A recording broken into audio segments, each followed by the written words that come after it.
हम अपना हमसायों के साथ लड़ाई करके दुनिया के साथ अच्छा ताल्लुक करके तरक्की नहीं कर सकते। नवाज शरीफ कहते हैं हमसायों के साथ लड़ाई करके हम दुनिया से अच्छे ताल्लुकात कायम नहीं कर सकते। ऐसे पलटता है वक्त, ये वक्त जो है, ये एक जो तस्सुर बना है इस पलटे का, ये सही बना? भारत की तरफ उनका इशारा था और उनका कहना ये था कि पाकिस्तान अपने पड़ोसियों के साथ ताल्लुकात अच्छे करके, टर्म्स बेहतर करके ही तरक्की कर सकता है, वरना पाकिस्तान प्रोग्रेस नहीं कर सकता जब तक कि उसके टर्म्स अपने पड़ोसियों के साथ बेहतर ना हो।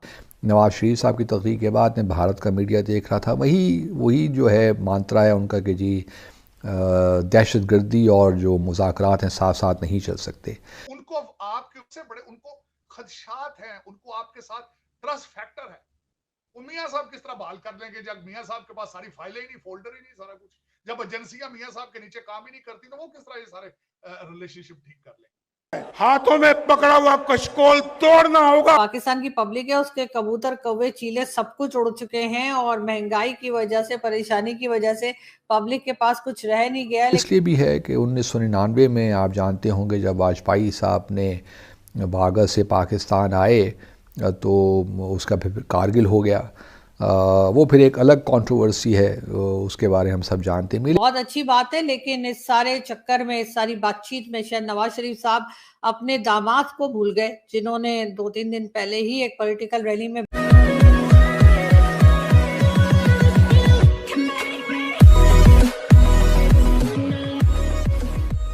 नमस्कार दोस्तों। अब यहाँ पर सिचुएशन ये है कि पहले जब नवाज शरीफ मतलब कि इमरान खान आया, उससे पहले जो नवाज शरीफ आया था ना, जब प्रधानमंत्री बना था पाकिस्तान का, उस समय पर सिचुएशन ऐसी थी कि उसने जो अपना एजेंडा रखा था पाकिस्तानी पब्लिक के सामने, उसमें एक पॉइंट ये भी था कि मैं इंडिया के साथ रिलेशन सुधारूंगा, और तब जाकर या फिर कहे कि और भी कई सारे रीजंस होंगे, फिर नवाज शरीफ वहाँ पर प्रधानमंत्री बने थे। फिर हम सबको पता है कि भाई उनको जेल भेज दिया गया, या फिर कहे कि इस टाइप की सिचुएशन हुई, उनको प्रधानमंत्री पद से नीचे उतार दिया गया। फिर इमरान खान को प्रधानमंत्री पर दूसरी बार इलेक्शन हुए, प्रधानमंत्री इमरान खान बना, और अब का आपको सबको पता है अभी नवाज शरीफ तब से भाई साहब लंदन भाग चुके थे, आप कह सकते हो, क्योंकि जिस तरीके से इमरान खान अभी जेल में है, हो सकता है कि अगर वो पाकिस्तान में होते तो वो यहाँ पर भी मतलब पाकिस्तान के अंदर भी जेल में ही होते।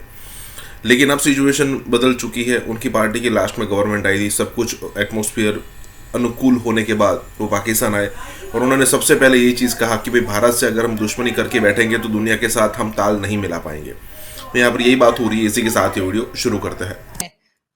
उनके जी कबूतर, चिड़िया, कौवे, जैसे मैंने कहा, सभी उड़ चुके हैं, लेकिन नवाज शरीफ साहब को भी अभी फिर कबूतर उड़ाने थे।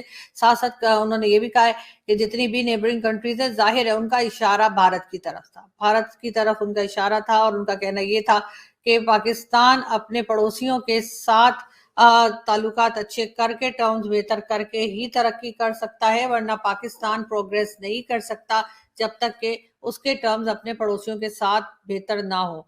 बहुत अच्छी बात है, लेकिन इस सारे चक्कर में, इस सारी बातचीत में शायद नवाज शरीफ साहब अपने दामाद को भूल गए, जिन्होंने 2-3 दिन पहले ही एक पॉलिटिकल रैली में बात की और कहा कि जी हमें ग़ज़वा हिंद करना है, हमने जो है वो जहाद पे जाना है, और तमाम लोगों को उन्होंने जहाद पे जाने का मशवरा दिया। तमाम लोगों से उन्होंने ये कहा कि जी आप लोग जहाद पे जाइए, और इसके अलावा ये भी कहा कि ग़ज़वा हिंद करना है, मुसलमानों उठ जाओ।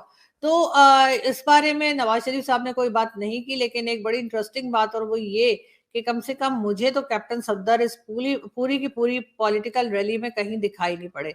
अगर किसी को दिखाई दिए हों तो वो मुझे बता सकते हैं। मैंने बड़ी कोशिश की कि कहीं से मुझे कोई ऐसी पिक्चर या ऐसी फुटेज या कोई क्लिप कुछ ऐसा मिल जाए जिसमें नवाज शरीफ साहब जो हैं वो कैप्टन सफदर के साथ हों, लेकिन ऐसा कुछ भी दिखाई नहीं पड़ा। बहुत से उनके पार्टी मेंबर मौजूद थे, लेकिन कैप्टन सफदर पता नहीं, वो शायद उनको खाना वाना बनाने पे लगा दिया होगा, या कहा होगा कि तुम चाय बनाओ जब तक हम घर पहुंचे, तो इसलिए वो मुझे दिखाई कहीं नहीं दिए। जैसा कि मैंने पहले ही कहा था कि कैप्टन सफदर उन लोगों में से हैं जिन्हें घर के लोग भी बात नहीं करते तो फिर या लिफ्ट नहीं कराते, तो शायद इसी वजह से वो इस किस्म के स्टेटमेंट्स देते रहते हैं, जिसमें कभी तो वो इस्लाम के बारे में कोई भाषण दे रहे होते हैं, तो कभी वो ग़ज़वा-ए-हिंद के बारे में बात कर रहे होते हैं, और उसका रीज़न यही है कि कोई तो उन्हें देखे, कोई तो उन्हें सुन ले।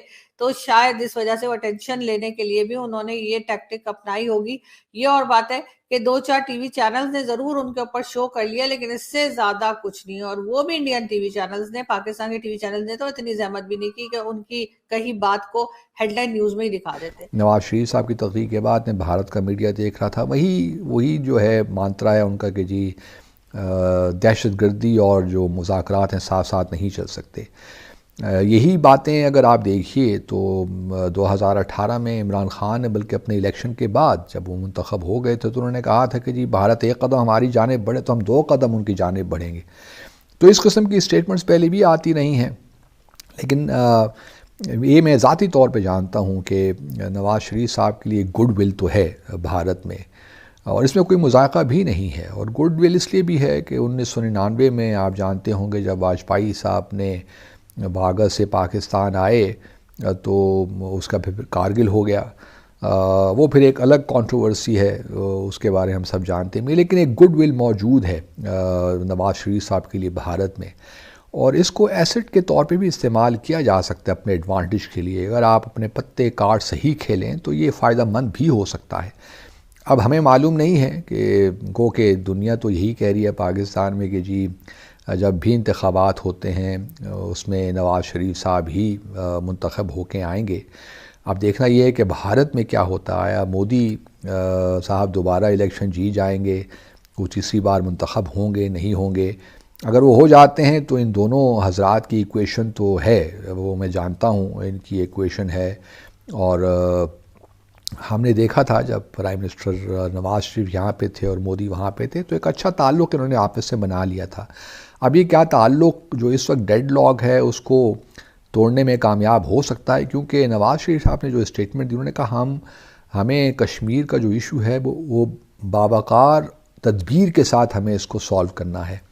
अब बावकार तदबीर क्या है ये एक बहुत बड़ा सवाल है। उनको आपके उससे बड़े उनको खदशात हैं, उनको आपके साथ ट्रस्ट फैक्टर है। मियाँ साहब किस तरह बहाल कर लेंगे जब मियाँ साहब के पास सारी फाइलें ही नहीं, फोल्डर ही नहीं, सारा कुछ। जब एजेंसियां मियाँ साहब के नीचे काम ही नहीं करती तो वो किस तरह ये सारे रिलेशनशिप ठीक कर लेंगे। मियाँ साहब तो सिर्फ और सिर्फ हाई कोर्ट ने जो अगले दिन फैसला दिया उसकी वजह से मियाँ दिनारे बाजरे ने उत्तर बिरयानी तो दुनिया आ रही खा रही, 70,000 बंदा फेला। मैं तो हैरान, मुझे उनसे भी कोई गिला नहीं। IMF वाले पता चले हो गए, अन्ने हो गए, वो भी नहीं देख रहे कि की कर रहे। इतना अमीर मुल्क है यार। चीमा साहब जहाजों से फूल की पत्तियां बरसाई गई हैं लाहौर के ऊपर। ये भूखे बैंकरप्ट कंट्रीज के अंदर इस तरह होता है। मेरा ये क्वेश्चन है 25 करोड़ लोगों से, IMF वालों से ये क्वेश्चन है, ये जो मेरे ब्लड और स्वेट के साथ जो सारा ड्रामा कर रहे हैं, वो कभी यूक्रेन को पैसे देते हैं, कभी पाकिस्तान को देते हैं, भाई उससे निकल क्या रहा है वो फूल की पत्ती। खुदा दा ना लो यार, भुखिया मुल्क भी कभी इस तरह होया। और किस चीज को सेलिब्रेट कर रहे हो? बैंकरप्सी को सेलिब्रेट कर रहे हो, करप्शन को सेलिब्रेट कर रहे हो, दहशतगर्दी को सेलिब्रेट कर रहे हो, किस चीज को सेलिब्रेट कर रहे हो भाई? ये क्वेश्चन मार्क है चीमा साहब।